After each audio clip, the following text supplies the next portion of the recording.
Happy Monday morning, everybody. Welcome to a Labor Day edition of the Dbacks Dispatch podcast with your trio, Gabe, Brandon, myself, Brett. Appreciate you guys tuning on in here on your day off, or maybe if you're going to be working like me later, we appreciate you guys tuning on in no matter what. If this is your first time here at the Dbacks Dispatch, we want to welcome you guys in.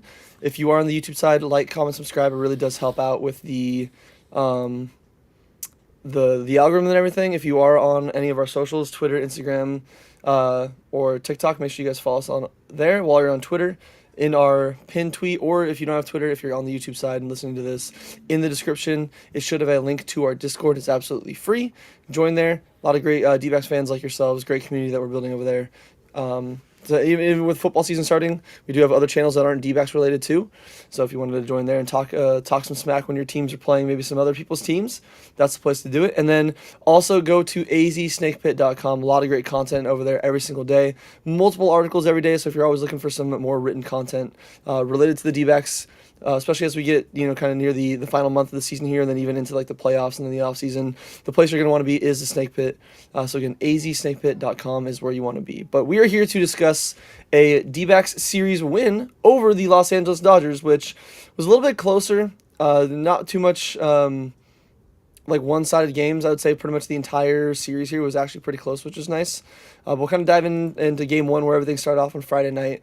It was a matchup of Blake Snell versus Zach Gallen. Blake Snell, obviously a big offseason acquisition for the Dodgers. Shocker, has only pitched 37 innings this year, as Gabe predicted, because the Dodgers, every time they sign somebody, their arms just fall off or they have some kind of injury. Blake Snell making, I believe, one of his few starts since returning from the IL. But Zach Gallen was better than Blake Snell in this one, which everybody had on their bingo card. Zach Gallen went 6 innings, only allowed 2 hits, 3 walks, so the walks were still an issue. Struck out 8, but the big key, obviously, not allowing a single run, which means he did not allow any home runs. So his career high in home runs allowed in a season does not get any bigger from there. Blaze Alexander did get the D-backs started in the 4th inning. He had a 2-run shot there and absolutely pimped the ball. Hit it 400 feet, 107 miles an hour off the bat. And his 7th home run of the season. And then Gabriel Moreno continuing to kind of stay hot here after returning from the IL. He drove in another run here, so he's been playing pretty well in his last, I'd say, like 7 games. Has an over 700 OPS, so that's really nice to see from Gabby. Really miss seeing some production from our catcher spot, and that's what we're getting from him. And then the bullpen the rest of the way kind of locked things down. Beeks, Backus, and Woodford all combined to go 3 innings, a total of 1 hit, 1 walk, and 2 strikeouts. So really solid, especially the matchup. Any lineup with even, I know Mookie Betts isn't having the best year, but any lineup with Ohtani, Betts, Freeman, and even Will Smith, who just seems to be a D-back killer, which we'll get to him in Game 3. It's always tough to hold them down, and the D-backs did keep the Dodgers scoreless. I believe the second shutout of the season against the Dodgers. I think the last one was in Arizona, if I'm not mistaken, but either way, it is the second one of the year, and it was a great momentum starter and a great way to start off the weekend, as again, the D-backs took this game a score of 3-0. It wasn't a blowout, wasn't anything super crazy, but there was a lot of good in here, and I want to pass it to Gabe. Gabe, what did you like here in Game 1? For me personally, I think probably what you'll go with, and probably what a lot of people were, is Zach Gallen, who has been really solid in the second half so far. Let me look up his numbers. Obviously, his pretty much in the top part of the league with like worst ERAs, but over his last 7 games, he has a 3.07 ERA. So it's very nice for Zach Gallen. Maybe not for us going into free agency. Maybe some other teams are going to be interested in him. But looking back at Game 1 on Friday night, what did you like? What did you maybe not like as much? Maybe if there's a couple of bats or a couple of moments here and there that you wanted to highlight and talk about. Yeah, I mean, like you said, the main thing is Zach Gallen, just the way he's able to finish off August after having a really, I guess, dismal season so far. But I mean, after the deadline, he's had 6 starts. He has a 2.57 ERA in those 6 starts. He has in 35 innings, and he has a 1.09 WHIP. And I think that's the most important part of it. It's just for the most part, he's keeping guys off of the base. He's not walking as many guys as he was throughout the season. And I mean, yeah, 9 walks to 28 strikeouts. So that's a really good flip from where he had been. I mean, even in July, he had 5 walks and 33 strikeouts. So as the season has gone on, he's been getting a lot better at controlling the walks and getting a little bit more strikeouts than before. But this month, I mean, overall, he just did really good. And then just the fact that he was able to go 6 innings against the Dodgers as well this whole month. At his 6 starts, he's had start when he went 5 innings. Everything else has been 6 innings, which is incredibly valuable for this team, especially with the way the bullpen has been so far. So Gallen being able to go to 6 innings, so then the bullpen doesn't have to go, you know, 4 innings, 5 innings, like the way they were in Milwaukee with some of those starts, just absolutely gassed from that road trip, and him giving them a chance to win. And this team, I mean, they eventually ended up scoring some runs on Blake Snell, courtesy of, I believe this was the Corbin Carroll home run. No, no, it wasn't Corbin. No, that Blaze, was the Blaze Alexander home run. There you go, the home run that Blaze, and that's kind of all the offense they needed. And yeah, it was a really impressive win, especially even with the bullpen. I mean, the bullpen wasn't, you know, the best yesterday, but overall, I think the bullpen did their job the way they had to do it. And yeah, it was just nice to start off the weekend with a win, being able to at least give us some hope, at least in the meantime.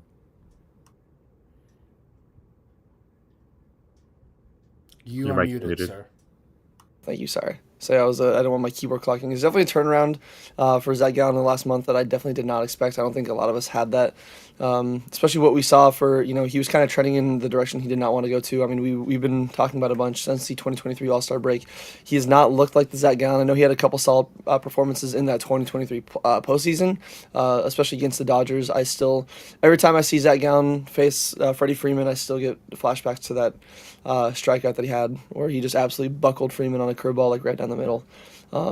So he's definitely outside of a few performances here and there. He's not looked like the Zach Gallen of old, but this last month he really has. Like, I mean, again, a 3 ERA, nothing like super insane. Not like the Gallen that we got that was breaking Brandon Webb's scoreless streak record, putting his name into Cy Young talks there, but enough to where he might potentially get a couple, maybe not that big contract that he was looking for originally as a Boris client. But if he keeps pitching like this end of the season, I think whether it's us or some team is going to be willing to give him like maybe a 3, 4, or 5 year deal with like an opt out after the first year, kind of like a Pete Alonso, kind of like prove it, to where he's not going to just get the qualifying offer and know other teams are going to be interested. I think if he keeps pitching like this, then we're going to see him definitely be one of the more sought after pitchers on the free agent market because people always need pitching, especially us. So hopefully we can at least retain him. Probably won't be as expensive as he was, in 2023. We thought he would be a year or two ago, but his value is definitely trending in a direction that it was completely the opposite of going into August. But Brandon, passing it on to you now, my friend. What did you like here in Game 1? Whether it was Gallen, if you wanted to kind of add on or highlight something else about his start, or something else in Game 1 here that you wanted to put the spotlight on and discuss. So on our last episode, Gabe and I were theorizing maybe Blaze is coming up because Pavin's probably going to go on the IL. They did call up Jordan Lawler. He did play in this game. And yeah, just nothing seems to be really changing with him. And he has no confidence. Just like Tyler Locklear. Like, both of them have no confidence. But for me, Jordan, it's not like Locklear. I think Jordan's probably never going to play back-to-back days. Like, they literally said that he's going to probably play 2 to 3 times a week, and it's going to be on the left side. So he's playing third base. He looked great defensively, but he still looks lost at the plate. I think he's now even more hesitant to swing. Because there were, I think it was Sunday. He had a strikeout that he just looked bad looking on a very, very hittable pitch. So, but shout out to Gallen. Like, maybe he finally realized, oh, I need to pitch well if I want to get paid. And that's really what he's done the last month. Like we said, he's pitched 35 innings this month. He's only given up 10 earned. So that 2.57 ERA is pretty good. Since July 1st, his ERA is not too bad. It's a 3.74, so it's not awful. Opponents are slugging just under 400, which seems crazy because he's given up a lot of homers the last 2 months. 61 strikeouts. So, not awful, but it's not the, kind of Brett said, it's not the $200 million free agent contract that he thought he was going to get in 2023. That's definitely not happening. if he pitches September like he did October, maybe he gets $100 million. Like maybe someone gives him like 3 years, 100, or like 4 years, like 110, maybe. I think that's his best shot. Um, like he's looked really really good. Um, and in this game, James McCann was supposed to start. He was in the initial starting lineup, but he tweaked his lower back, so they had Gabby go. And it was interesting. You know what that means. Um, Gabby was the one calling the pitches. Normally, in starts past with Gabby, it was all Gallen, but it's worked really well with James McCann calling pitches. Zach only shook off Gabby a couple of times in this start, so it's very interesting. Like that seems to be what it is, and we theorized it that Zach should stop calling his pitches because it wasn't working. And look what happened the last month. James McCann was, I think, behind the plate on every single one of his starts. He was calling the pitches, and Zach has looked really, really good. So, also, Blaze, that his freaking bat flip, just staring into the Dodgers dugout as he hits that homer into the left field bullpen for the Dodgers was really, really great. So, Blaze has been absolutely amazing since he started playing full time, which is why I want Lawler to play every day. This is why he needs to play every day. That's the only way that he's going to get better, is he needs to see major league pitching. Playing 2 to 3 times a week it's just not going to do it. It's just not. And like I know everyone's calling him a bust, saying he should be traded. I'm like, you're not going to get anything for him. He's literally, what, 0 for 29, I think, with like 20 strikeouts. He doesn't barrel up the ball. Like, that's the thing that's most frustrating with Jordan Lawler, is he's not making any contact. Which is weird, because he destroys the ball in Reno. Which everyone's, like, people saying, send him back down to Reno. He has nothing more to learn in Reno. Yeah, we see that he destroys the ball in Reno. He needs to see major league pitching. He literally just needs consistent time. Like, and again, I get it. It sucks. Like, it's hard to give a guy consistent time when he's striking out 2, 3, 4 times a game, not getting a hit. But and I know the postseason isn't kind of it. Even after that loss against the Dodgers, which again we'll get into in a second, it seems like it's far out. They're not out of it. We've seen crazier things happen. So I get it. Like, what, they're still technically not eliminated. You don't want to just like give up at bats, but you still got to, figure out going into the offseason. You don't want a big question mark around Jordan Lawler going into spring training next year. So at some point, you got to just let him get a runway. And yes, I say that as somebody who does have another financial investment into Jordan Lawler. I get it, okay? I get it. I got a lot, but even just speaking outside of that, like, you got to give him a little bit more of a runway. I don't think you can call him a bust yet. Again, it's Mike Trout didn't even have. He's not even at the same amount of at bats that Mike Trout. I'm not saying he's Mike Trout. Again, sometimes players, you got to give him a little bit of room to make some errors. Look at Geraldo Perdomo his first year. He was pretty rough to watch. Now he's turned it around once he got consistent playing time. He had to work out the kinks even in his full year playing time. So hopefully he can turn it around. But yeah, the Blaze, that is really nice to see from Blaze. Like, he has been absolutely cooking. He has been you could say blazing hot. I mean, again, nothing super to write home about, but 774 OPS through 152 at bats this season. He has the same on base percentage as Corbin. He has an over 700 OPS in his last 15 games. He has an over, I believe, 9 OPS in his last 7. So he's been slugging the ball. He's still striking out a bunch. I think that because even Jack Summers had a tweet about some of these the young Dbacks guys, like Blaze, Locklear, Lawler, even Barossa. Like, a lot of the young guys that they've called up, Vukovic. Any young guy they've called up, they've had a little bit of a strikeout issue here in the major league level so far. So if he can just kind of get that locked in, but like Brandon said, what a shock when you get consistent playing time. Yeah.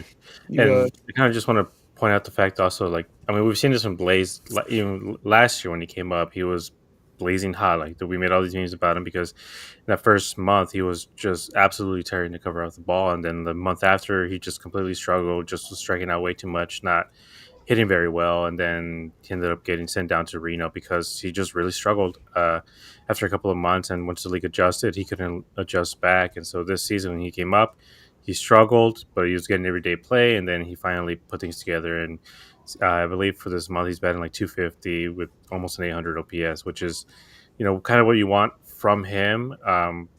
The only thing is just the power. Like you want power from that third base position, which is why I've always preferred Lawler over Blaze. I think Lawler also has a stronger arm and more steady hands than Blaze as well. So, um, like you said, you just don't want that question to be lingering in the offseason the whole time, or even coming out of spring training. So, hopefully, Lawler can get more consistent at bats because, like we saw with Blaze, he's getting consistent at bats. He's putting things together. That's what you need out of these young guys. You can't just give him 10 at bats a week and then say, "Oh, well, he's not hitting." I'm like, well, yeah, of course he's not hitting. You're making him face off against Blake Snell, Yamamoto twice, Blake Snell, Robbie Ray. Like they literally put him against the best pitchers in the league every single time he's gone out there. Like let him face off against Patrick Corbin. Like there's certain guys that he can maybe tee off of, I but don't know, man. Patrick Corbin in a Republican presidency turns into fucking my God. prime Randy You Johnson. actually has, like, did a that on 4. stream. I didn't believe you were gonna do it. Well, look He at at his least numbers. has like a 4 ERA this season. It's not like he has a 2.5 or something like that. He's not Blake Snell. But yeah, like I said, I just think he needs time and he needs to be able to bat. Like you mentioned, there's nothing else he can do in Reno. I mean, they just throw him a bunch of sliders and he's going to be able to hit him in Reno. Just the main thing is major league pitching is different and it's such a big step. And again, he's 23 years old. Blaze is 26. So for everyone saying, trade Lawler, keep Blaze turns 27 years old next year and he's only going to get older. And those reflexes get a little bit slower as you age as well. So we're going to have the same issue with Blaze in a couple of years that we have with whole lot of other guys, a lot sooner than we would with Lawler. Yeah, so I think it'll definitely be one of those where he just needs a little bit more of a runway, and especially I think if we struggle in these next few weeks and we basically solidify us not even having a chance at the wild card, then I feel like just fuck it, dude. Just give him some playing time, let him struggle. Like what else could work? Like like you said, like Brandon said, you got to get his confidence up, let him face some of these not Cy Young caliber pitchers that have a mid twos ERA in like Blake Snell and Yamamoto, or even established guys like Corbin Carroll, Ketel Marte, some guys like that struggle against him. Give him some guys again. Yes, it is.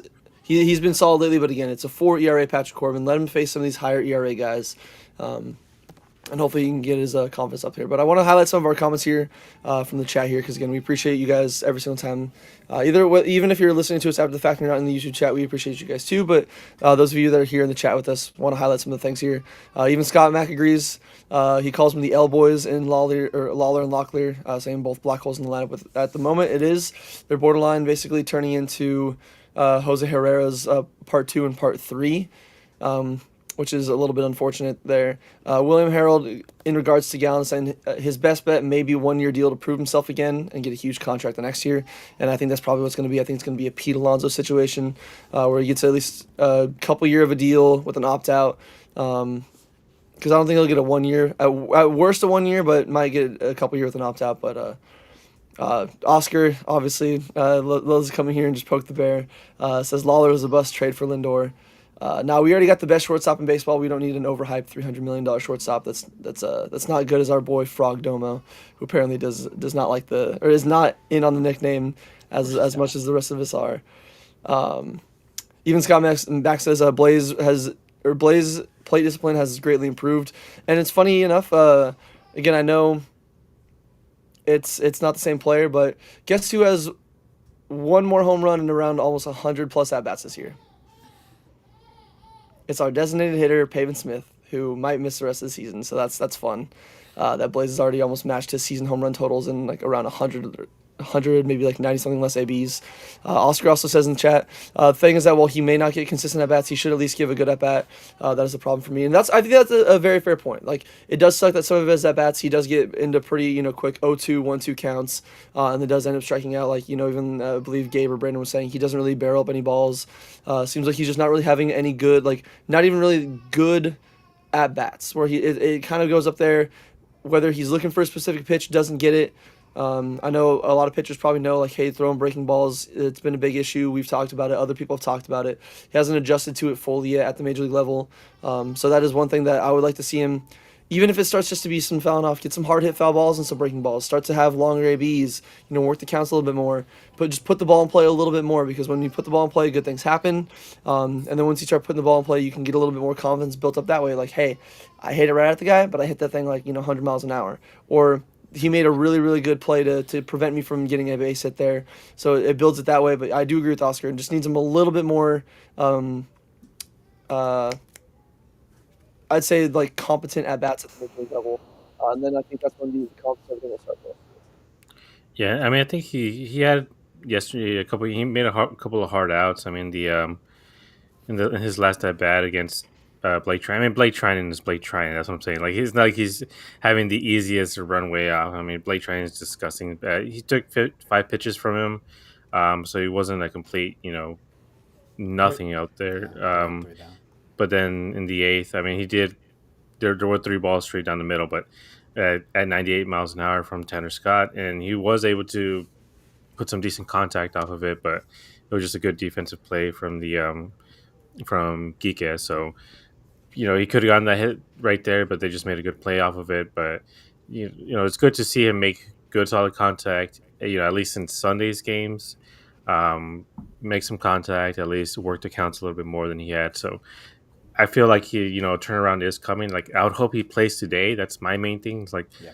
let him play against a lefty and Patrick Corbin, who doesn't have the best numbers ever. So he can get that confidence up, and so he's able to get that first hit. Because I think, like you said, just he presses. He starts pressing just like everybody else in this lineup. Like, this isn't anything new about these Diamondbacks. A lot of them press, and then they get themselves out. So right now, I think the way things are going, I mean, we can talk about him as well, but Locklear is an absolute zero. He's kind of just a dud this season.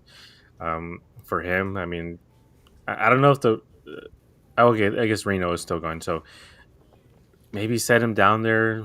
But the problem is, if you send him down, then if somebody else gets hurt, that's kind of it. Like, Pavin is out, so I think going forward, Vargas should take that first base spot. He has been swinging pretty decently, so having Vargas there at first, I feel a lot more confident than having Locklear there just being an absolute black hole, like everyone's saying in the comments. I mean, you're giving them 3 free outs with him, and so far you've been giving them 3 free outs with Lawler as well. So you can't have 6 free outs in this lineup every single day. So you put one in or you take one out. Like, it has to be one or the other one. But for the most part, I do think we've seen what we needed to see from Locklear for this season. He's not going to get any better. He's been getting consistent at bats since being brought up. So with him, I do think he's a guy you can probably just bench and then completely retool his swing for next season, because I think that's the main problem right now. It's his swing. It's completely broken. He just has no power, no anything. He has no control over that swing. So I think maybe shut him down for the season, retool him for next season, and then hopefully he turns out to be, a major league caliber first baseman. Yeah, so the Vargas is an interesting one. He's only played like 23 innings total at first base. And that was back in 2020, the Mickey Mouse season. So it'd definitely be an interesting transition, but I mean, it might be one of those where you take what you can get, at least with some a little bit of a positive on the at bat side versus maybe a little bit negative defense. And it's not like he's stellar defense. He's at least it's serviceable at first base, but there's definitely going to be some big question marks around him. Even some Lawler going into the offseason if things continue the way they're currently going, and if they end the season the way they are. But thankfully, we didn't have to worry about, didn't have to focus too much on those players in Game 2. As really the offense in going into Game 2 here, would you believe me if I said it was a pitcher's duel where Eduardo Rodriguez and Tyler Glasnow were basically going bar for bar with each other? In the year of our Lord 2025, Eduardo Rodriguez, outside of 4 walks, was borderline matching Tyler Glasnow inning by inning. So Erod went 6 innings. He only gave up 4 hits, did walk 4, 4 strikeouts but no home runs. But I'm okay with walking as long as the runs don't come around, especially in some of those situations. If you can avoid leaving something over the middle in like a 3-2 count to one of the more dangerous hitters, then I'd do it. And he's like Zach Gallen. He's the Jekyll and Hyde Eduardo Rodriguez. Still putting up the same numbers or worse numbers than Erod in his contract here. So if we could see him turn that around a little bit, it'd be a little bit better. But I mean, he's been at least better here in this game. But the D-backs were kind of getting shut down there. They were no hit through 5 innings against Tyler Glasnow. who's again really really solid, but to nobody's surprise, once again he's only at 68 innings pitched. And I think Gabe the season or before the season said that neither him or Blake Snell would reach 121, and combined the season they're not even at 121 for the both of them. Um, so that's just a fun little thing there. But he was keeping the D-backs hitless into the fifth inning. I believe they got. Let me see which hit it was because I know somebody else broke it up. I think it was. Sixth inning, a hit by Vargas. Yeah, so Vargas broke up the no hitter in the sixth inning. He did not come around to score, but then the Dodgers had a chance there. The Dodgers had a chance to kind of score there. I believe it was in the fifth inning. Before that, runners were on second and third. Otani hit a fly ball to Lourdes Gurriel Jr. and Lourdes just absolutely gunned down Enrique Hernandez at home, where I think that was a little bit more on the Dodgers. Mookie Betts should have been in his eyesight, kind of telling him to slide because he didn't even slide. He just tried to go in home plate standing, and Gabby got the tag on him. It wasn't enough evidence to overturn it, so the call just stood. Could have gone both ways, but thankfully the original call on the field was out, so they couldn't overturn it. So the D-backs did turn a double play when there's runners on second and third with nobody out, and the Dodgers don't get any runs across there. But the D-backs do end up breaking the 0-0 tie in the seventh inning as Corb Him Carroll. Make sure you use Corb Him. He went 4-11 with 106 off the bat against Tyler Glasnow on a first pitch of the inning, a slider that just hung.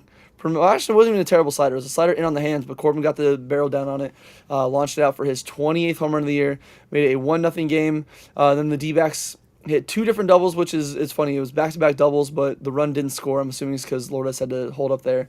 But then a heads-up play. Gabby Moreno had a sac fly that scored Lourdes, but then a misplayed ball from the Andy Paz threw it in. Hernandez kind of misplayed the ball at third base there, so Blaze was able to come around all the way from second base on that fly ball and 2 runs score on 1 sac fly. They made it a 3-0 game.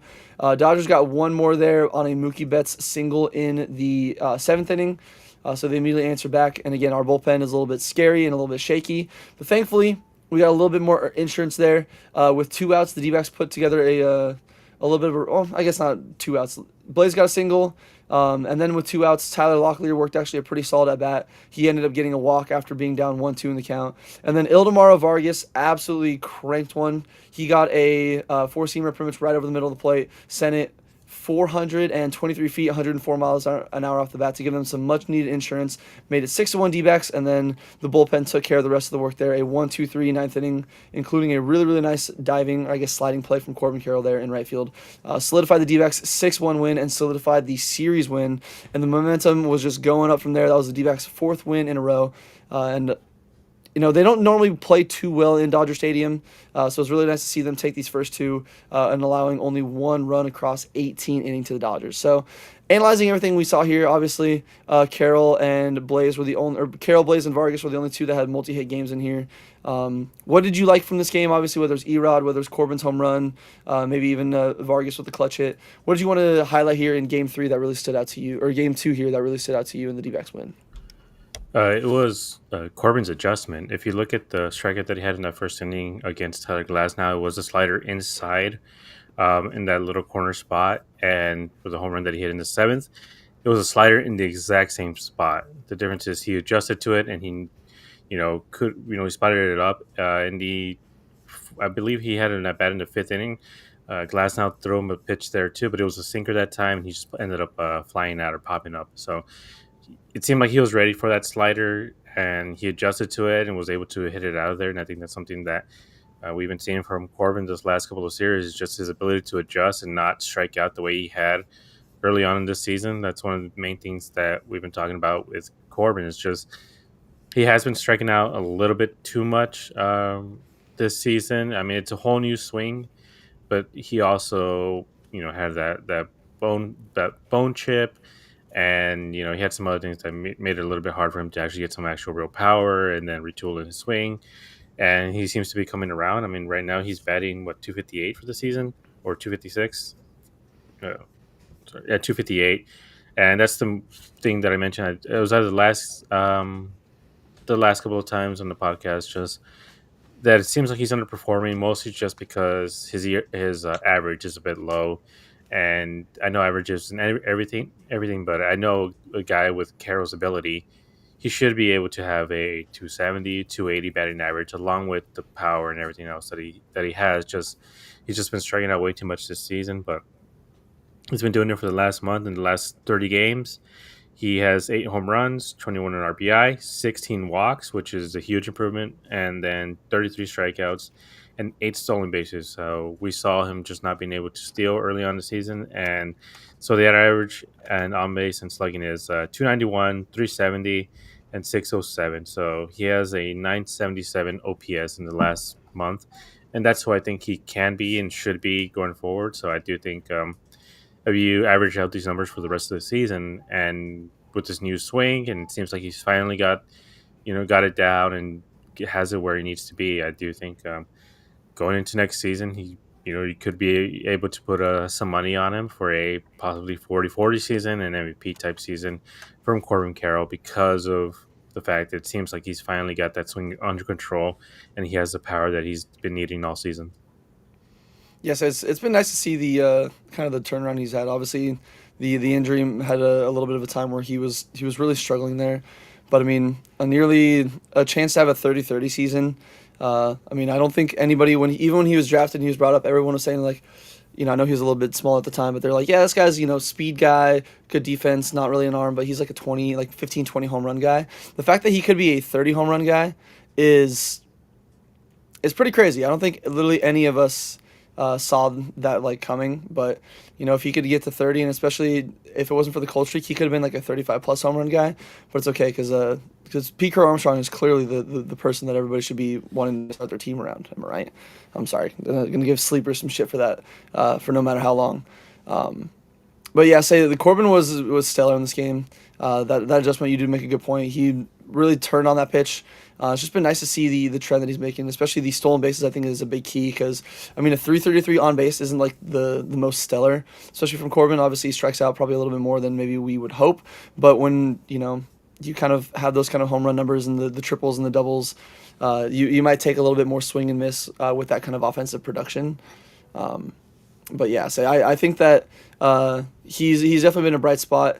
If we can keep him, maybe getting on the base a little bit more, if he can get to that 30-30 mark. I know some of those numbers don't matter to really anybody other than like fans. I know a lot of players are like, dude, I don't care. Like it's been done before. It's not like that crazy. It'd just be cool to be able to be like, yeah, Corbin Carroll, 30-30 season, when a lot of us probably expected maybe a 20-20 season at most from him, which he's already passed that, thankfully, but I do think 8 stolen bases in a month or 9 stolen bases in a month isn't undoable. We just need to see him get a couple more singles, but it's hard to see him get singles and walks when he's always hitting home runs and triples and is already putting If himself he in would scoring walk position. more, it would happen for sure. But he Yes, doesn't yes. walk. Like for him, it's extra base. Like he literally, I think he's second behind Judge in extra base hits in all of Major League Baseball. Yeah, dude, Judge is having an insane year. Can't believe that in that franchise he's already fifth all time in home runs for the Yankees. It's Yeah. insane. I still want Cal to win MVP, and I still hope that he does, just because the nuclear meltdown that I'd see on Twitter from a certain fan base would be absolutely fucking hilarious. But Brandon, passing it on to you, sir. Looking at Game 3 here, whether it was the offensive side or the defense or the pitching side of the things, Game maybe two. even. Sorry, Game 2, my bad. Whether it was the offensive side, pitching side, or maybe even the defensive side of the game with that really good play from Lourdes and Gabby. What did you want to highlight here and talk about in the Dbacks 6-1 win over the Dodgers? I was really impressed by Eduardo Rodriguez for him to bounce back after that abysmal performance against the Brewers, where just couldn't get guys out there in the third inning. Comes back and gets 6 shutout innings against the best team in baseball. I was really impressed. But his ERA is still ridiculous. It's like 5.4. Like with the amount of innings that he's thrown, for his ERA to be that high is just insane. He's not going anywhere. Like they're like for everyone's like we need to get rid of him. Like they need to do what they did with Mad Bum. I doubt it, because our starting pitching depth is non-existent. So they would have to go and sign multiple guys, which I just, based on the reports of them trying to reduce payroll, I don't have a lot of faith in that.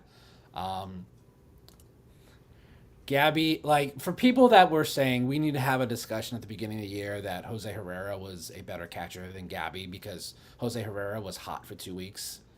Gabby has made two phenomenal plays at home plate in like the last like since he came back. There was the Corbin Carroll 10th inning tag against the Reds, and then there was this one. Like they weren't bad throws. He just made them a little bit better.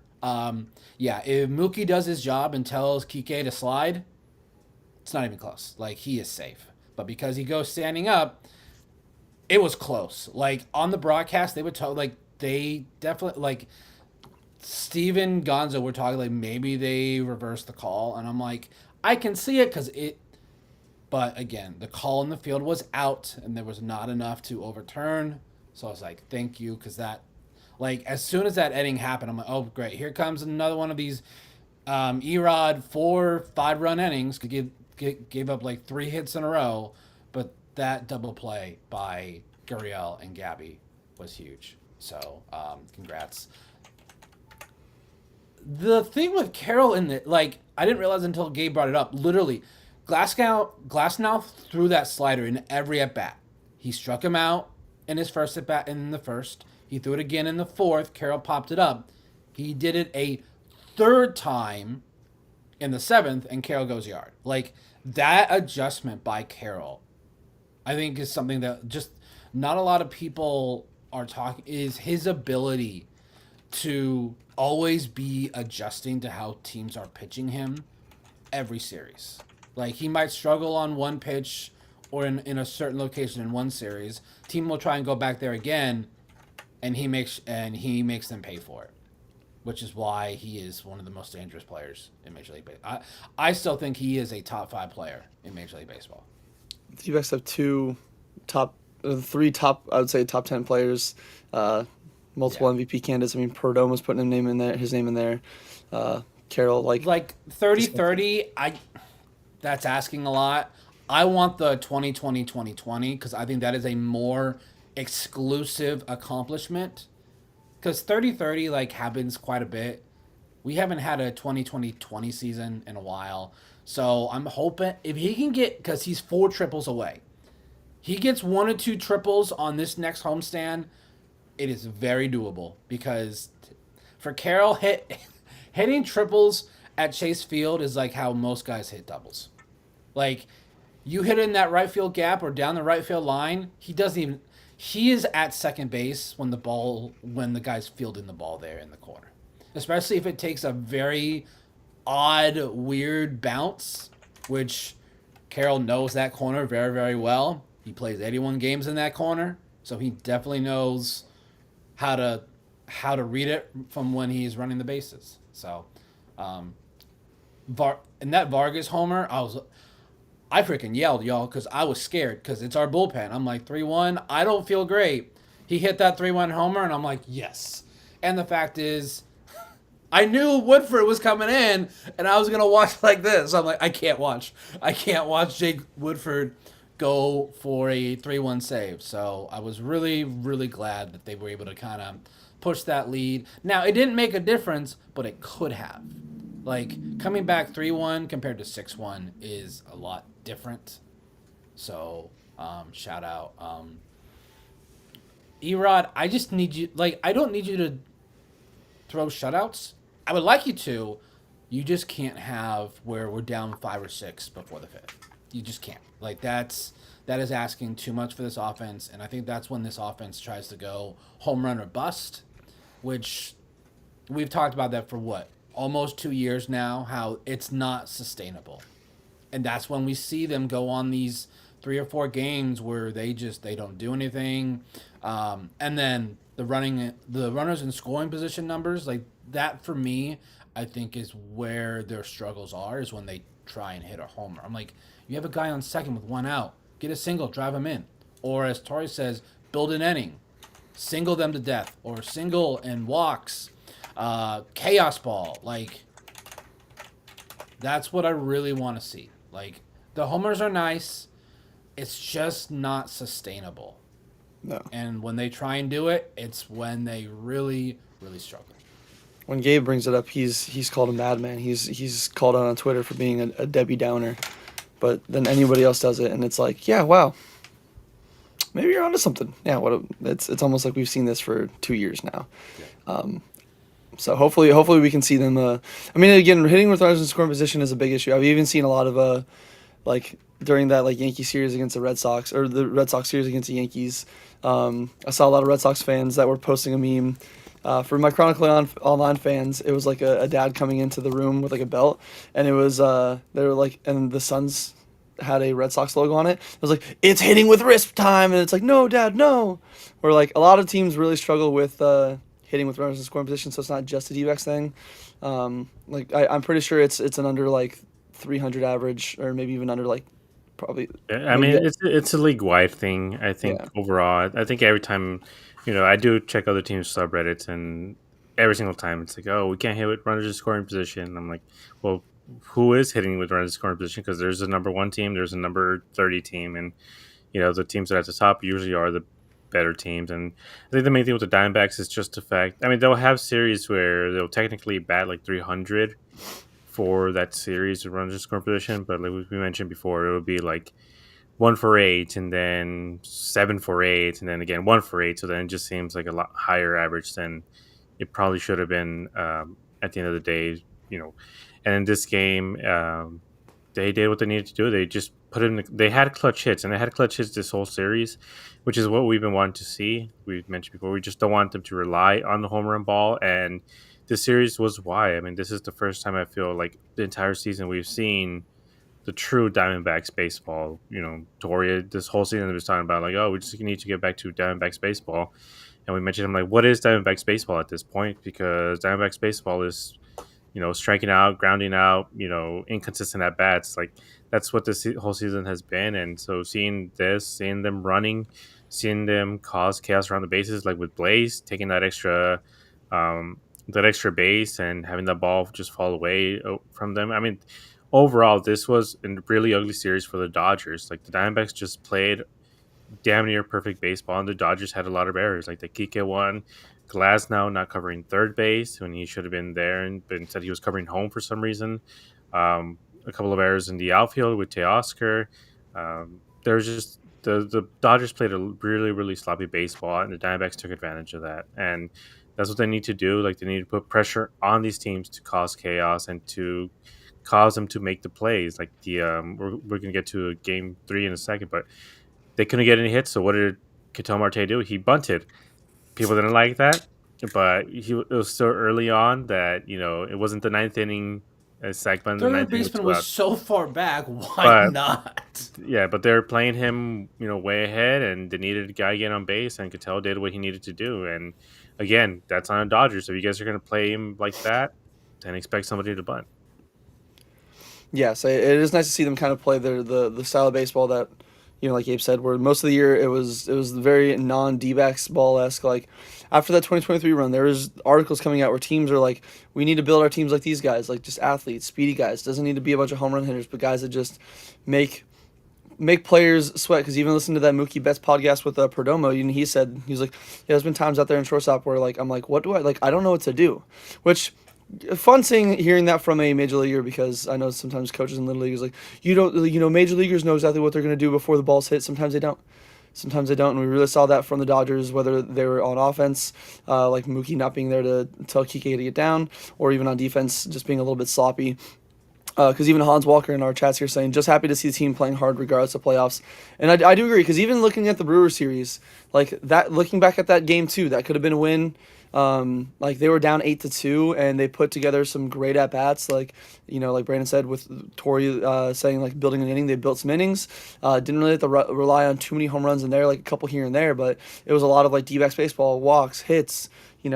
Just having really good ABs, to where even that series, yes, they split it, but they still played pretty well. Even in game 1, like wasn't the most beautiful game. I still think they lost by a couple runs, but like it's been really good baseball. I feel like they've just been playing their best baseball of the year since the since the trade deadline. I feel like they've just been, the pressure's off. They're out there. They're just like, hey, you know what? Let's just go play. Let's be spoilers. Let's just play the baseball that we know or that we know how to play. And that's kind of what we've been seeing them play. It's been really, really good to see. I like William Harold's comment saying homers are fascist. I got a good chuckle out of me. And then Scott's saying the Christian Mena might return there this month, could be a spot starter, and we'll have a little bit more on maybe the possibilities of that, and then even some of the potential roster moves that could be happening today, because it's September 1st, and we know that means there's an extra 2 roster spots. So we'll dive into that in a little bit here after we get into Game 3. But moving on to Game 3, like I said, the D-backs did win the first 2. They came into yesterday's game on Sunday looking for a sweep of the Dodgers, which I think we've swept the Dodgers there either last year at some point. It doesn't happen too often, and it would have gotten the D-backs right back. 2018 was the last time that we swept LA at all. Yeah, so it's definitely been a while. So it would have been nice to kind of get that first sweep of the Dodgers since 2018, and they would have gotten right back to 500 on the season. But things did not get off to a good start there. Our games 1 and 2 starting pitching was really good. That was not the same case here, as Brandon Pfaadt really struggled in this one. He's kind of had a really rough season here the last. He started off the first month and a half, 2 months. He was like our most consistent pitcher, and he's really fallen off the face of a cliff. Then he went 4 1/3, 8 hits, 4 earned runs, only 1 walk, thankfully, 5 strikeouts, no home runs. Surrendered a run in the first inning there, and the Dodgers just kind of kept building on there. Even like Andy Paz has also had a pretty solid season. So he's gave up 2 runs in the first inning. My apologies. So already putting the D-backs behind the 8 ball. And when you're going up a pitcher like Yamamoto, it's tough, man. Like, he's the only other guy. Like, Skeens has got the Cy Young lockdown. I say it all the time at work. He's got the Cy Young lockdown. But Yamamoto's having a really, really good season that shouldn't be, forgotten about. I mean, like 7 innings, 4 hits, no walks, 10 strikeouts. His ERA is at 2.82, and he's fast approaching. He's already at 146 innings with 167 strikeouts. So, like, very rare to see the Dodgers have a starting pitcher they sign that one doesn't just absolutely fall to pieces and have their arm explode. But he is really making that contract kind of look like a steal at this point. So he was kind of shutting down the D-backs. The Dodgers got a couple more runs. D-backs did get one there, I believe, a Corbin Carroll. Let me find it there. Adrian Del Castillo cut the lead in half, made it 2-1 Dodgers. Dodgers got one of those back immediately the next inning and then added on another one. So it was 4-1 going into the later half of the innings. D-backs looked like they were kind of dead, facing Tanner Scott. I know he's been rough on the season. Jordan Lawler flied out. Ildemar Vargas flied out. So there's 2 outs in the 8th inning. And that's where the D-backs really did their D-backs ball. Perdomo got a single. Ketel Marte got a single. And then Corbin Carroll, who did homer against Tanner Scott the last time we were in LA in a series, if you guys remember that go-ahead 2-run shot in the extra innings, which the D-backs bullpen exact same pitch. Exact same watch pitch. his replay. Exact same pitch. Yeah, 4-seam fastball, 97-mile-an-hour fastball, basically on a fucking tee. And Corbin did a lefty-on-lefty crime, went opposite field, 380 feet, 103 miles an hour for the bat, and it tied the game up 4-4 on his 29th home run of the season. And the momentum was back. We were all super excited. D-backs were able to shut down the Dodgers in the 8th inning, went to the 9th inning. Locklear, once again, didn't look good there. But again, facing Blake Trinan, it's tough. Him, Alec, and Jordan Lawler went 1-2-3. Hopefully they could have gotten to extra innings there. But of course, known D-back killer and one of the more underrated catchers in the league. I mean, this guy's a 901 OPS. Will Smith, not the guy that's famous for slapping Chris Rock, but the catcher, got a pinch hit at bat there and got an absolute fucking cookie. Like, I know John Curtis has been pretty solid, like our bullpen. You will take what we can get from them this year. But that was probably one of the worst pitches you could, he said, hey, Tanner Scott, you threw a 97-mile-an-hour cookie. How about I throw a 96-mile-an-hour cookie? A fastball basically right over the plate that Will Smith just absolutely demolished. 420 feet and 109 miles an hour off the bat. And the Dodgers do avoid the sweep against the Diamondbacks, and they win 5-4. So the D-backs once again fail to get to 500. But, I mean, again, all things considered, like Gabe said, the D-backs basically played, I'd say, almost perfect the entire series. And again, we're 1 run away and 1 inning away from taking the series. They did spoil the Yamamoto start. So while it did kind of end on a sour note there was at least a lot of positives that I personally enjoyed. Obviously, that Corbin lefty crime. Anytime you can see somebody go lefty, especially off of one of the more top bullpen pitchers. I know he's struggling this year, but he's still a really effective lefty. Is kind of what I like to see.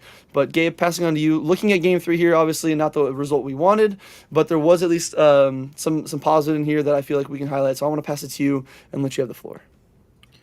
Yeah, I mean, I kind of just want to start off on Brandon Pfaadt, like to quote Skip Bayless, the Dodgers unleashed and unloaded all over Brandon Pfaadt, and it was just so bad. I mean, this is we've talked about how this team can't get more than 5 wins in a row, and this is one of the main reasons why is just that the starting pitching has just not been it this season and has been really inconsistent. And one of the main things we've been wanting to see from them is put together 2 3 series in a row where the starting pitching can do its job. And we said it, they'll have one great series or 2 great series in a row and then just completely collapse in the next one. And same with the bullpen. Curtis, I don't think Curtis should have been out there again. He had already thrown about almost 20 pitches in the eighth. He probably should have been Saul Frank. I know that he was already warming up and probably was supposed to face Otani, but the team has to get to Otani in the first place. They had 3 guys up there, and Saul Frank has shown the ability to get both lefties and righties out. So I don't think there should have been anyone else except Saul Frank's inning. And then you worry about the 10th when you get to the 10th, and with the way the Diamondbacks have been playing, moving runners across and finally coming up with a game plan in extra innings like they never had before. I believe it should have been the top of the lineup coming up in the 10th inning as well. So we would have had Perdomo, Cattell, Corbin again. So uh, should have been Saul Frank instead of Curtis, but it is what it is. But overall, Brandon Pfaadt, if this team had more starting pitchers available right now, I think Brandon Pfaadt might have been sent down to Reno at some point, or at least shut down for the rest of the season because he's just has been way too inconsistent. And even with Erod, he hasn't had these flashes of brilliance really this whole season. I mean, he kind of just has been consistently 5 innings, 3, 4 runs, and that's who Brandon Pfaadt has been this season. But seeing Corbin lefty on lefty hitting the exact same pitch off of Tanner Scott, like he's just seeing Tanner Scott really well, having him to be able to put up such a clutch hit. I know the Dodgers won this game, but I do think this is definitely a series and even a game that the Dodgers are going to focus on for the rest of the season.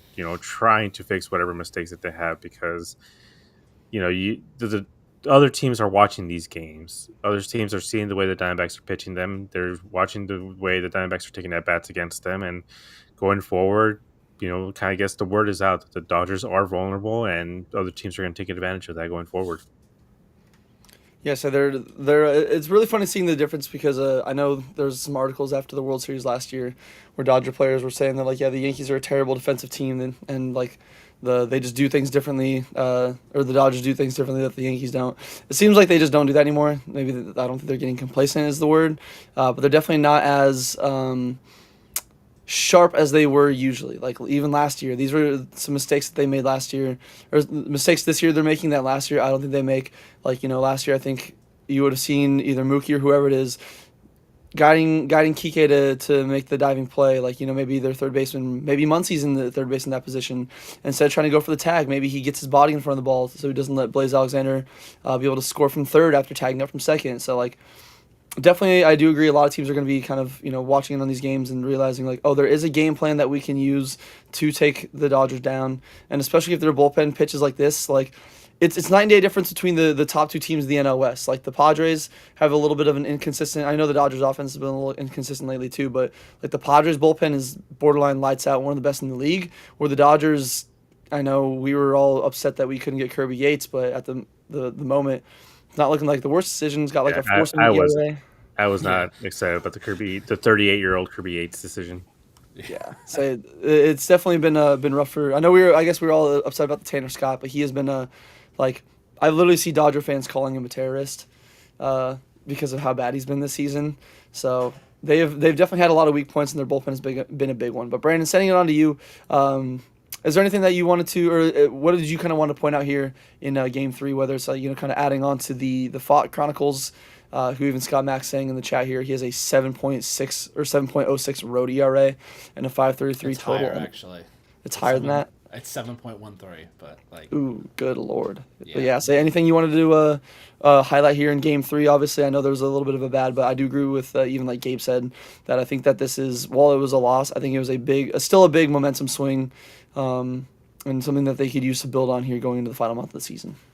His home and away splits just blow my mind. It is absolutely ridiculous. How so? His home, he's 8-3 at home. He's 4-5 on the road. His home ERA is 3.66. Away is 7.13. He's given up 19 home runs on the road, only 3 at home. So, are we talking about, what was it, 22, 23 Ryan Nelson, where like he could not pitch at home at all? And we were thinking, maybe, was it the batter's eye? People just picked up his pitches better. Like, Fod is, like, I think he's going so much pitch to contact, and that's my biggest concern with him, is his inability to get guys to chase or just swing at all. Like, he, like, against the Brewers, he didn't throw his cutter at all, and then in this start he threw his cutter a decent amount. So like, what is the game plan? And according to the broadcast yesterday, basically Torres said that Fott looked like just angry at everybody since his last start, because he holds himself to a high standard. Like, he knows that he's better than this, and I'm thinking, then why don't you pitch better then? Like, because this is not a 1 or 2 start thing. This has been an issue since like middle of May. Like, he just has not been very good, but we don't have any other options. Like, I love Daniel Egan. They're not. He's very way good. off. He's way off. He's Like, not going to break. Being not gonna like break camp with super us. like Homer fan, maybe he starts next year, but that's just being like, that'd be so cool because he's absolutely dominate. Like, he dominated, and they finally brought him up to Double A. In his first start, he just absolutely shreds. So, yeah, Fa is. I think we just need this season to be done. He just needs a fresh start to next season. And I don't want to hear anybody talking about his extension was a mistake. Don't. Just don't. Like, okay, he had one bad year. But people were talking how he wasn't a good starting pitcher when he first debuted. I was one of them, by the way. I thought he was a borderline 5-6. So, I hope whatever the issue is that he figures it out for next season. Yeah, like Oscar. Maybe Oscar's on something. We'll have to have our residential video guy Gabe. Because I know Gabe likes to look back at highlights and whatnot, or some tape and diagnose some stuff. But Oscar's saying, I don't know if it's just me. I have to look back, but it seems like he moved away from pitching from the first base side of the rubber, and that could be it. I think it's just also. I mean, again, I think some days he just has a location, some days he doesn't. I think, again, and maybe we'll have to also look at who's calling his games, because I believe it's usually, I think for a long while there it was Jose Herrera calling all of his games. And I think Gabby was off in this game, so I think it was it James McCann ADC. here on Sunday? Nope, it was ADC. It was, ADC, okay. So maybe that leads into it. Like, we all know that he's not like the best defensive catcher. Maybe he doesn't have that repertoire to really know exactly where pitchers need to go yet. But the Dodgers also do seem to kind of like hit Fod around a little bit. I feel like his ERA against them, they just handle him well. I think they just have so many hitters that can kind of lay off some stuff outside the zone. They don't really do much chasing. Like, they don't really seem like a team that strikes out too much. Like, I don't even think the Dbacks had like over 15 strikeouts in the entire series. I could be wrong, but just kind of quick glancing at the numbers. So maybe that's the thing. I'm not entirely sure, but I mean, I do know that the contract is. I don't think it's going to be an issue. Like, again, I think they just need to lock down Ryan Nelson and give him maybe not that Micah Parsons money, newest Green Bay Packer. Oh, sorry, I had to fit that in there. I don't think he'll be getting that kind of money, but definitely need to lock down Ryan Nelson and give him the same kind of contract with how he's been pitching this year. But I do agree with Brandon. I think it's just a one-off kind of thing. I don't think we need to be, sounding in the alarm bells yet and being like, oh my God, they overpaid, because, I mean, even that contract is still a pretty good steal, to where it's not like it's a contract that's unmovable. It's not like no teams will be like, ooh, we can't balk it, or we can't go for that thing if they ever did think about trading him. But I don't think we have to worry about that in general. I think that he'll be just fine going forward. They just needs to, whether it's the pitching from a certain side of the rubber or not, I think there's there's something that they can fix about it, and they'll unlock that thought that we saw in the 2023 postseason, and kind of the thought that we saw and the one that the team saw, which made them confident enough to give him that contract. But anything that you guys else wanted to talk about in the series here before we dive into the some of the names that we have for the September 1st call-ups potentially? No. All right. Well, anything, Brandon?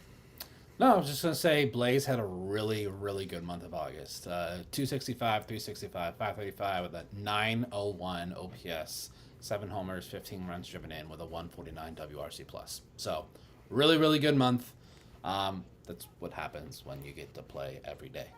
Yeah. So, What a shocker! Blazing hot, but every September 1st, it is always a fun time because whether you're a playoff team or not, rosters do expand. Every team does get an additional roster spot. And now two. there's going to be, sorry, two additional roster spots. I say one additional because we already know who one of them is going to be. It's most likely going to be that one of those spots is going to be Ryan Thompson. Obviously, the D-backs need more bullpen arms. He was doing a rehab assignment in Reno, and it looks like he's probably going to be called up. But that leaves a one more spot for a couple different names, and I'm going to pull up our boy Nugget here, and his Twitter account, the Diamondbacks prospects account. He did have a couple names that he wanted to, or that he highlighted. He said tomorrow the D-backs roster will hold two new roster spots, with one of them likely to be Ryan Thompson, which would fill all of the pitching spots. Here are some potential options for the Aces, or with the Aces for the second spot. Jorge Barosa. Personally, I don't want to see Barosa. I don't think we really have much need for him. Ivan Melendez, Hispanic Titanic, that'd be a fun one. Matt Mervis, AJ Vukovic, and then even Tommy Troy. And then another name that he even did say in a reply tweet. Somebody was like asking him what about K Rob, and he said I think K Rob is also an option, but I think Vukovic having more time in Reno and holding his own gave him the edge.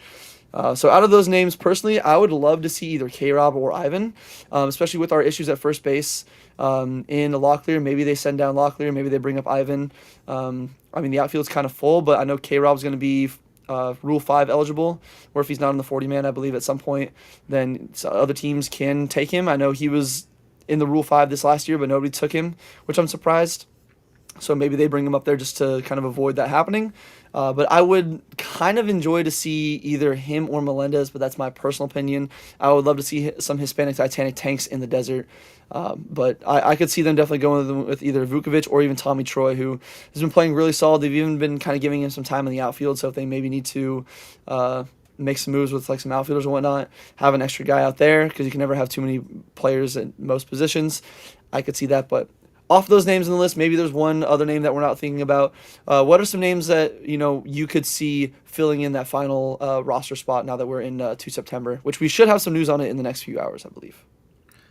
For me, it's probably going to be Melendez. Like you said, it's probably going to be Ryan Thompson taking that first spot. But I am Melendez. Again, we need a first baseman, a good, consistent first baseman. And if the team is not going to put ADC there, if the team's not going to put Vargas there, they need to at least try Melendez out and see what he looks like at the major league level. He's been with this team for a few years now, and it's kind of now or never for him. He's not that young compared to a lot of the guys. I believe he was taken as a senior. I just got to confirm that real quick. But guys like Ivan, you can't leave him in the minor leagues, forever. I mean, he's 25 years old. He turns 26 next season, so it is a now, a now or never thing. I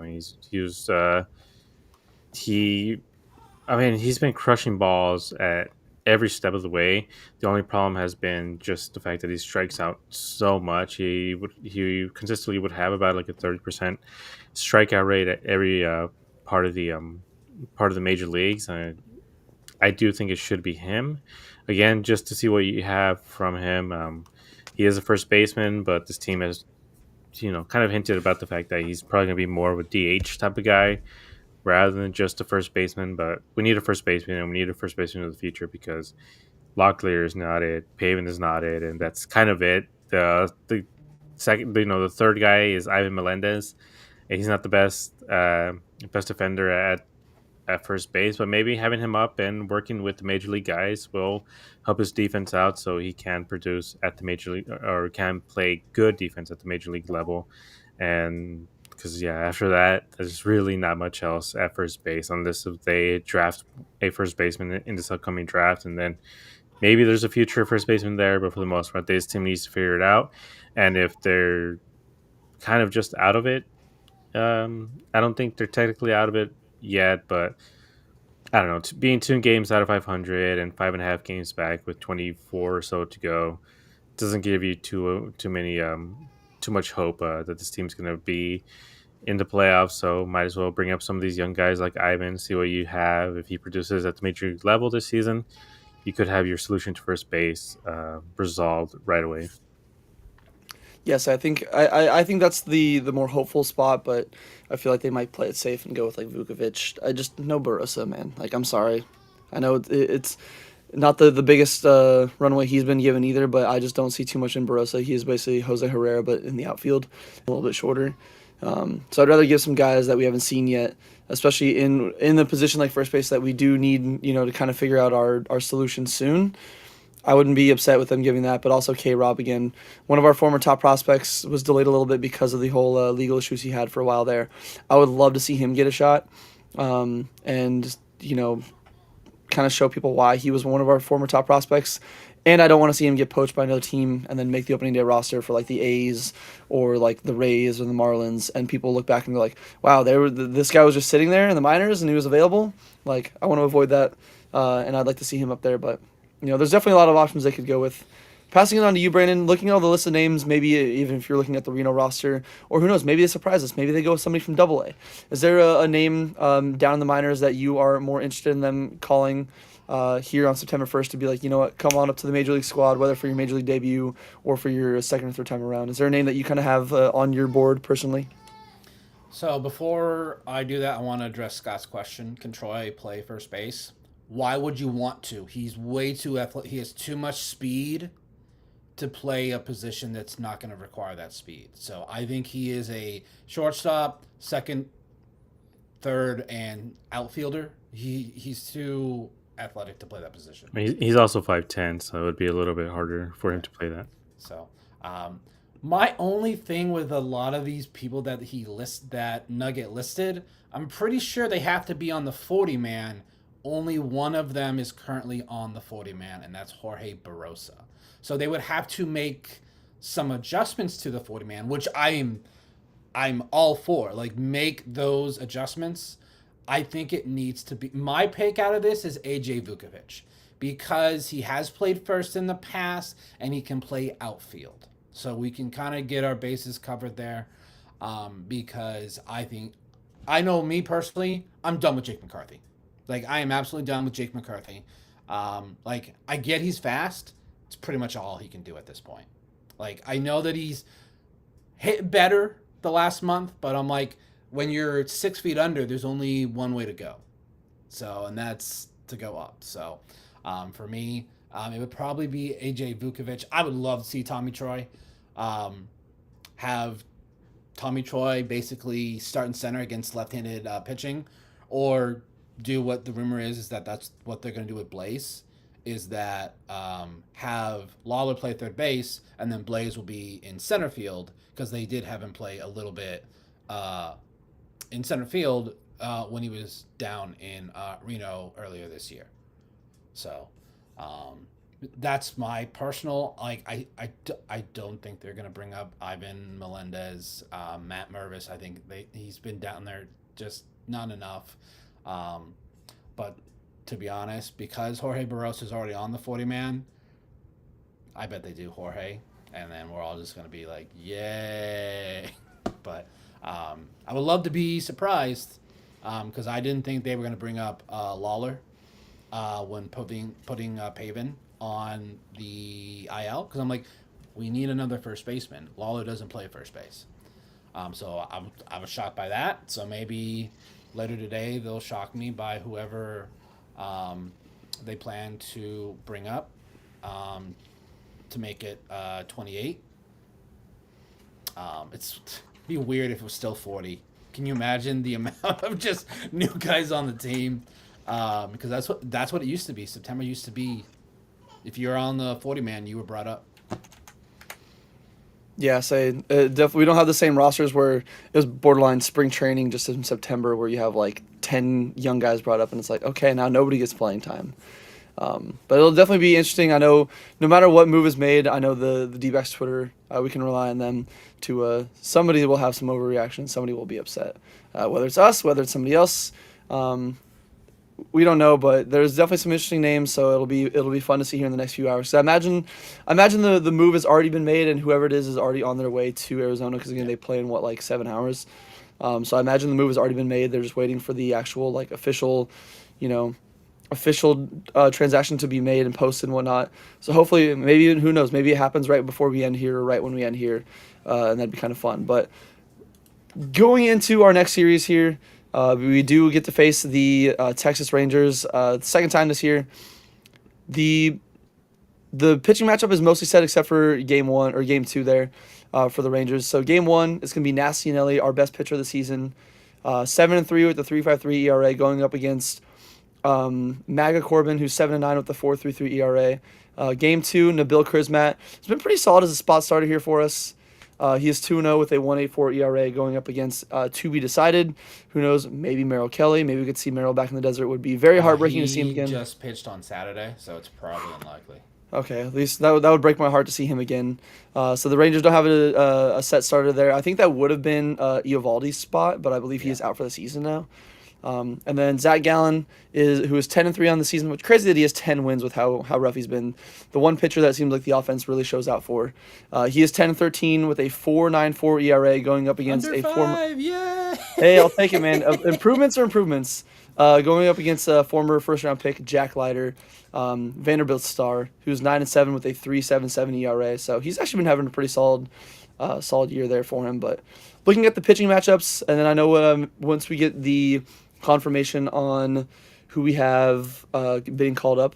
Is there any maybe predictions you might have? I know Gabe earlier talking about letting Patrick Corbin or letting Lawler face against Patrick Corbin. Maybe that's one. Is there any other names that you had that on your mind that you want to see? Maybe predictions for those, or just some certain matchups that you're going to be having your eye on going into this next game or this next series? For me, it's Perdomo.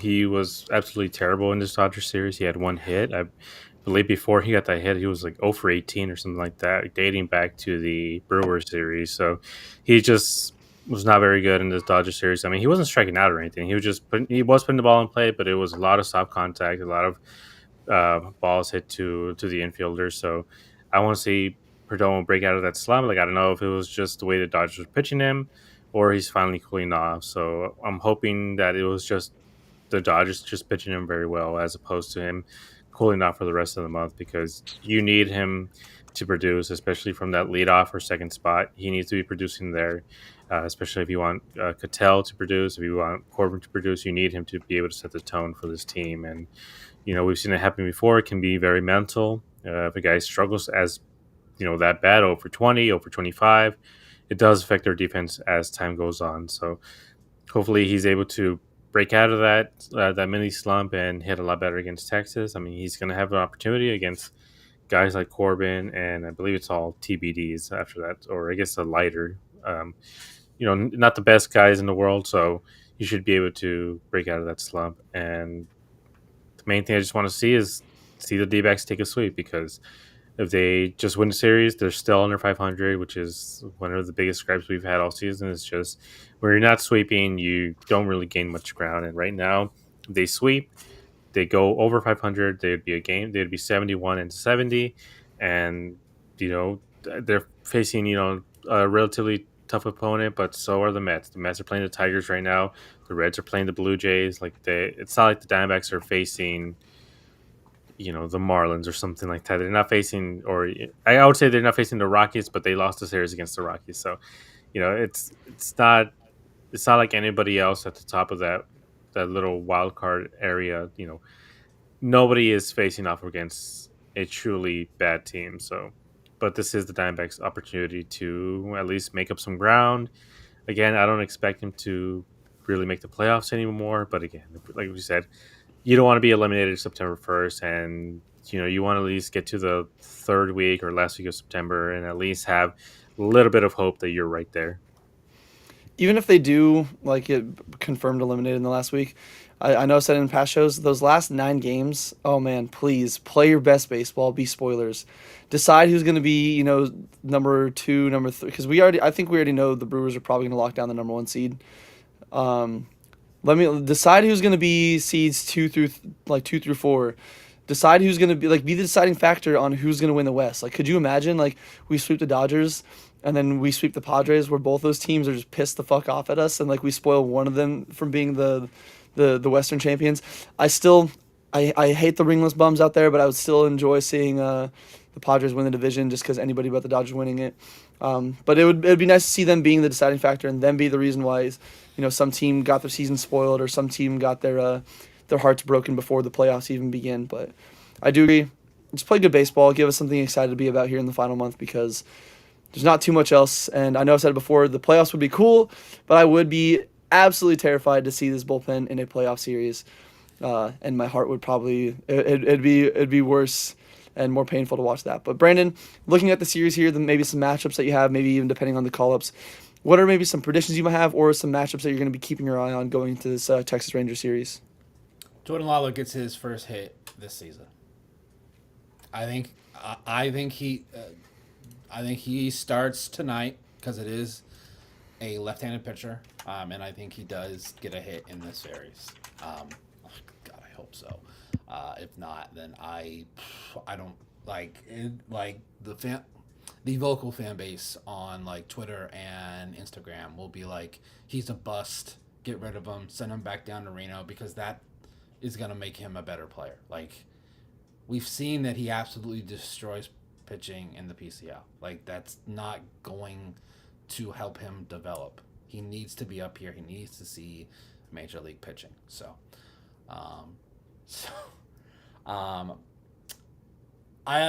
Playoffs for me, like, it's like every time that I think that they're done, they'll go on this 3 or 4 game win streak and then they suck me back in.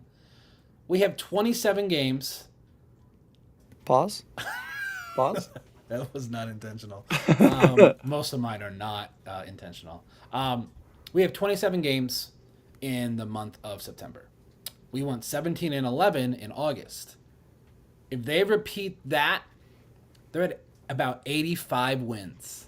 Shout out to Corlick Thomas, by the way. Yeah. Landed in our Discord server for that. Yep. Yeah. So that would, if the Mets do what they did the prior month, which was 11-17, basically the opposite, we finished with a better record. Now, we still have, I think the Reds are still ahead of us. Fuck. Juan Soto just hit a grand slam to go ahead on the Tigers. Oh, that's no fun. Actually, we are a half game behind the Giants because they decided they know how to play offense the last week. So that's fun. But yeah, September's going to be interesting because they do have something still to play for. They do, which is kind of what I wanted. Like, I didn't want them to be out. 5.5 games to make up in a month is difficult, but it's not unheard of.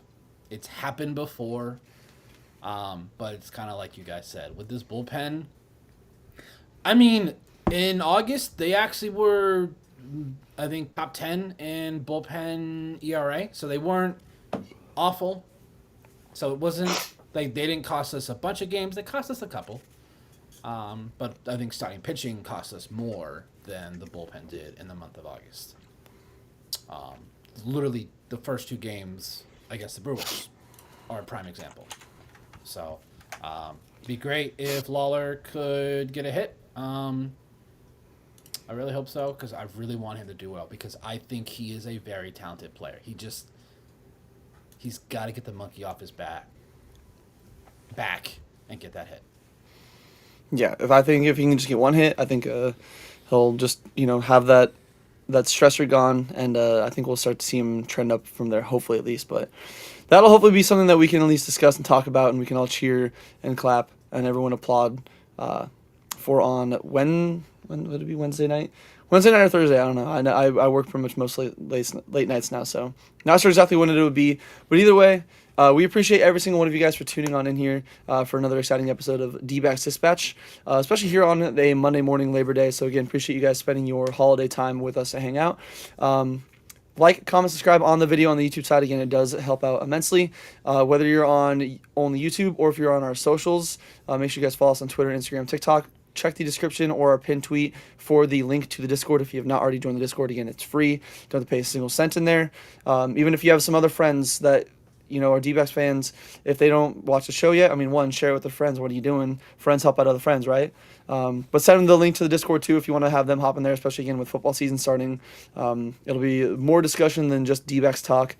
And make sure you guys also go on over to azsnakebit.com. Check out all the written content. Every single day there's new stuff there, multiple articles, in-depth dives, even for games, there's game day threads. So even if you aren't on the Discord, or if you have no Discord and you have no interest in joining, they do have game day threads on the Snake Pit, which is basically the same as our game day discussion channel, but just with a bunch of other Snake Pit writers and stuff like that. So that's a fun place to be for any D-back fan. But in the meantime, we will go and let you guys on out of here. We'll see you again on Wednesday to discuss, hopefully, like Gabe said, series sweep with the Rangers. But until then, you guys have a fantastic rest of your Labor Day. Have a great start to your week, and we'll catch you guys later. Peace out.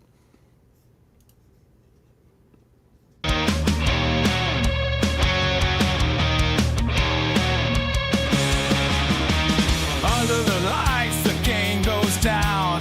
Tears are a heap, but we own this town. Brennan Gabe on the call, with Josh in the back, bringing it all. Fastballs hum, the bats ignite. 9 innings deep, we fight all night.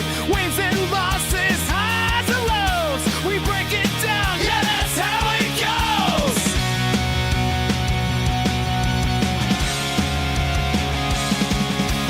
D-backs dispatch, turn it